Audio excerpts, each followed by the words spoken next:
જમૈકામાં France જેવી ઘટના બની છે। 253 મુસાફરો ભરેલી ફ્લાઇટ રોકી દેવાઈ અને 4 એજન્ટોની ભૂમિકા અંગે ગુજરાતમાં તપાસ। અમેરિકામાં ઘૂસવાની ફિરાકમાં જતા પ્લેનને જમૈકા એરપોર્ટ પર રોકવામાં આવ્યું। કુલ 253 મુસાફરોમાંથી ગુજરાતીઓની સંખ્યા વધારે હતી। જમૈકામાં ફ્રાન્સ જેવી ઘટના બનતા ફ્લાઇટ રોકી દેવાઈ હતી। જો કે ઘૂસણખોરીના પુરાવા ન મળતા ફ્લાઇટ રવાના કરવામાં આવી। અમેરિકા પહોંચવા માટે ગુજરાત અને દેશમાંથી ઘણા મુસાફરો રોજેરોજ જતા હોય છે, જેઓ વિવિધ વિઝા પર એક કે બીજા દેશમાં પહોંચે છે અને ત્યાંથી અમેરિકા બોર્ડર સુધી પહોંચતા હોય છે। ત્યારે બીજી મેના દિવસે પણ એક ફ્લાઇટ જમૈકાના કેપિટલ સિટી કિંગસ્ટનમાં આવેલા નોર્મન મેનલી એરપોર્ટ ખાતે આવી પહોંચી હતી। એરપોર્ટ ઓથોરિટીના ઓફિસરોને શંકા જતા આ ફ્લાઇટની તપાસ કરવામાં આવી હતી। આ ફ્લાઇટમાં 253 જેટલા મુસાફરો હતા। એમાંથી મોટાભાગના ભારતીયો અને બાકીના ઉઝબેકિસ્તાનના નાગરિકો હતા। 175 ભારતીય સહિત 253 લોકો પૈકી 2 મુસાફરો શંકાસ્પદ જણાતા તેમની વધુ તપાસ હાથ ધરવામાં આવી અને બાકીના મુસાફરો સાથેની ફ્લાઇટને રવાના કરવામાં આવી હતી। આ ફ્લાઇટ કિંગસ્ટનના નોર્મન મેનલી એરપોર્ટ પર રોકવામાં આવી હતી અને વધુ તપાસ હાથ ધરવામાં આવી હતી। જો કે ઘૂસણખોરીના પુરાવા ન મળતા જમૈકાએ ઓફિશિયલ સ્ટેટમેન્ટ જારી કરી ફ્લાઇટને જવા દીધી હતી। ભરૂચમાંથી ઝડપાયો પાકિસ્તાની જાસૂસ। સેનાની ગુપ્ત માહિતી પહોંચાડતો હતો પાકિસ્તાન। સુરક્ષા દળોની ગુપ્ત માહિતી લીક કરવાના મોટા ષડયંત્રનો સીઆઈડી ક્રાઇમે પર્દાફાશ કર્યો છે। સીઆઈડી ક્રાઇમે ભરૂચથી એક શંકાસ્પદને સકંજામાં લીધો। પાકિસ્તાની જાસૂસ ઝડપાતા ખળભળાટ મચી ગયો। ગાંધીનગર સીઆઈડી ક્રાઇમ બ્રાન્ચે ભરૂચના ઝઘડિયામાંથી તેની ધરપકડ કરી છે। તે અનેક ગુપ્ત માહિતીઓ પાકિસ્તાની આર્મીના હેન્ડલરોને મોકલતો હોવાનું સામે આવ્યું છે। તે ભારતીય સેનાની ગુપ્ત માહિતીઓ મેળવતો હતો અને પાકિસ્તાન મોકલતું હતું। સીઆઈડી ક્રાઇમ બ્રાન્ચે 1 મહિના સુધી તેના પર વોચ રાખી, જે બાદ હવે તેની ધરપકડ કરી લેવામાં આવી છે। ભરૂચમાંથી પાકિસ્તાની જાસૂસ ઝડપાતા આસપાસના વિસ્તારોમાં ચકચાર મચી ગઈ। જાસૂસે મિસાઇલ અને ડ્રોન ટેકનોલોજી મહત્વની જાણકારી પાકિસ્તાન સુધી પહોંચાડી હતી। આ દરમિયાન તે ભારતીય સેનાની ગુપ્ત માહિતી પાકિસ્તાન આર્મીના હેન્ડલર અને ઇસ્લામાબાદ અને કરાચી સ્થિત પાકિસ્તાની જાસૂસી સંસ્થાને આપતો હતો। તે આખું કાવતરું સોશિયલ મીડિયાના માધ્યમથી કરી રહ્યો હતો। ખાસ કરીને તે ફેસબુક, વોટ્સએપ અને ઇન્સ્ટાગ્રામના માધ્યમથી માહિતી પાકિસ્તાન સુધી પહોંચાડતો હોવાનું સામે આવ્યું। મૂળ બિહારનો રહેવાસી પ્રવીણ અગાઉ હૈદરાબાદમાં નોકરી કરતો હતો। આરોપી એન્જિનિયર છે અને છેલ્લા 1 વર્ષથી અંકલેશ્વરમાં તે કામ કરતો હતો અને ડીઆરડીઓ જે ડ્રોન બનાવે છે તેની માહિતી આપી હતી। સહકારી ક્ષેત્રમાં રાદડિયાનો દબદબો। સૌથી મોટી સહકારી સંસ્થા ઇફકોના ડિરેક્ટર પદે જયેશ રાદડિયાનો ભવ્ય વિજય। 60,000 કરોડનું ટર્નઓવર ધરાવતી દેશની સૌથી મોટી સહકારી સંસ્થા ઇફકોના ડિરેક્ટર પદ માટે ચૂંટણી યોજાઈ, જેમાં જયેશ રાદડિયાને 180 માંથી 113 મતો મળ્યા હતા અને ડિરેક્ટર પદે તેમની 46 મતે ભવ્ય જીત થઈ હતી। ઇફકોના ડિરેક્ટરની પસંદગીમાં ભાજપમાં જ એક મત નહીં થતા ચૂંટણી યોજાઈ હતી। ચૂંટણી પહેલા જ અન્ય તમામ ઉમેદવારોએ ઉમેદવારી પાછી ખેંચી લેતા ભાજપના જ 2 દિગ્ગજ નેતાઓ વચ્ચે ડિરેક્ટર પદ માટે ચૂંટણી જંગ થયો હતો।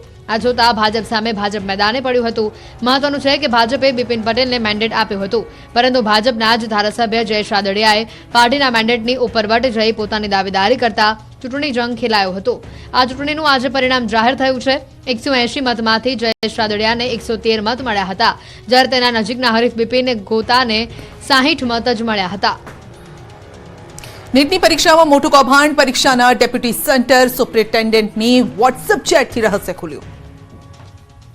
પંચમહાલના ગોધરામાંથી સ્કૂલમાં નીટની પરીક્ષામાં મોટા કૌભાંડનો ખુલાસો થયો છે। એક વિદ્યાર્થી દીઠ 10 લાખ રૂપિયા લેવામાં આવવાના હતા અને તેના બદલામાં પરીક્ષામાં ચોરી કરાવવાની અને પાસ કરાવવાની ડીલ થઈ હતી, જેમાં 3 લોકો સામે ફરિયાદ નોંધવામાં આવી છે।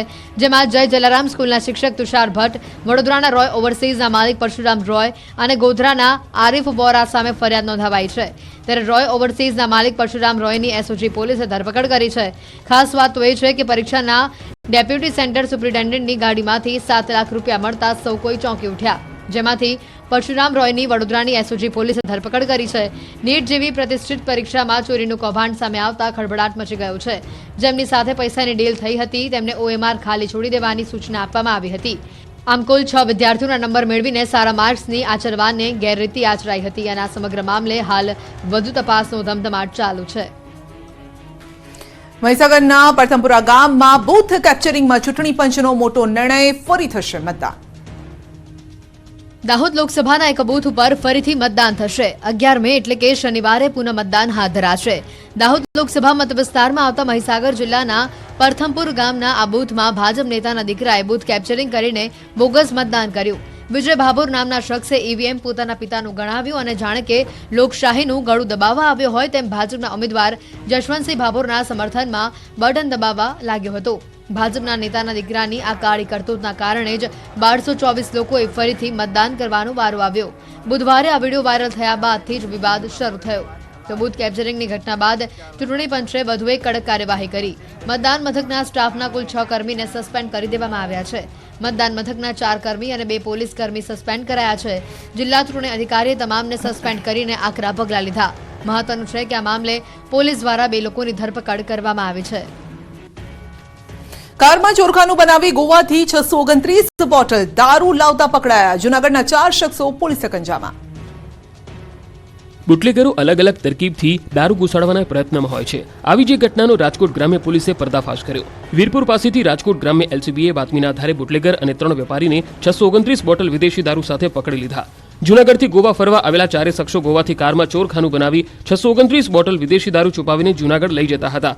જોકે તેઓ રાજકોટ ગ્રામ્ય પોલીસના હાથે આ બાદ પકડાઈ ગયા. રાજકોટ ગ્રામ્ય એલસીબીની ટીમે બાતમીના આધારે વોચ ગોઠવી હતી. રાજકોટ જેતપુર હાઈવે પર વીરપુર નજીક ટોલ ટેક્સ પાસેથી નીકળી રહેલી કારને અટકાવવામાં આવી અને સઘન તપાસ કરતા પોલીસ પણ ચોંકી ઉઠી, કેમ કે પકડાઈ ન જાય તે માટે કારમાં ચોરખાનું બનાવ્યું હતું, જેમાં 1 નહીં 2 નહીં પરંતુ 629 જેટલી વિદેશી દારૂની બોટલો છુપાવી હતી. ચોરખાનામાંથી અલગ અલગ બ્રાન્ડની 629 બોટલો કબજે કરી પોલીસે વધુ તપાસ હાથ ધરી. પોલીસે જૂનાગઢના 4 શખ્સોને પકડીને તેઓની પાસેથી કુલ 4 લાખનો મુદ્દામાલ જપ્ત કર્યો. પકડાયેલા શખ્સોમાંથી કેટલાક અગાઉ પણ દારૂના ગુનામાં પકડાયા હોવાનું ખુલ્યું છે. ચોરીની 28 કાર સાથે ચોર ટોળકી પકડાઈ. અમરેલીમાં આ ચોર ગેંગે મચાવ્યો હતો તરખાટ. ઊંચા ભાડાની લાલચે અજાણ્યા લોકોને કાર ભાડે આપનાર કાર માલિકો માટે ચેતવણીરૂપ કિસ્સો અમરેલીમાં બન્યો. આ મામલે અમરેલી એલસીબીને ખૂબ જ મોટી સફળતા મળી. ગુજરાત, મહારાષ્ટ્ર, રાજસ્થાન અને દિલ્હી વિસ્તારોમાંથી અલગ અલગ કંપનીની 28 કાર કબજે કરવામાં આવી અને હજી પણ વધુ કાર કબજે થાય તેવી પૂરી શક્યતા છે. ઠગ ટોળકીની મોડસ ઓપરેન્ડરી જોઈને પોલીસ પણ ચોંકી ઉઠી છે. આરોપીઓ ઊંચી રકમે કાર ભાડે આપવાની લાલચ આપી તેમની પાસે નવી કાર લેવડાવી કાર ભાડે રાખતા હતા. થોડા સમય ભાડું ચૂકવ્યા બાદ ઠગ ટોળકી કાર માલિકને જાણ બહાર જ કાર બારોબાર અન્યને ગીરવે મૂકી દેતા.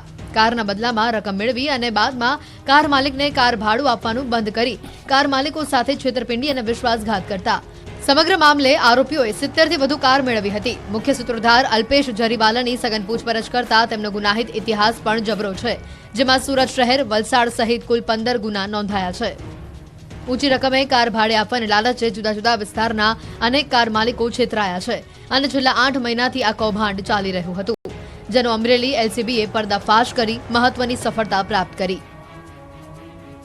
ભર ઉનાળે ગીર સોમનાથમાં 2 વખત ભૂકંપના આંચકા અનુભવાયા. જૂનાગઢમાં પણ ધરાધ્રુજી.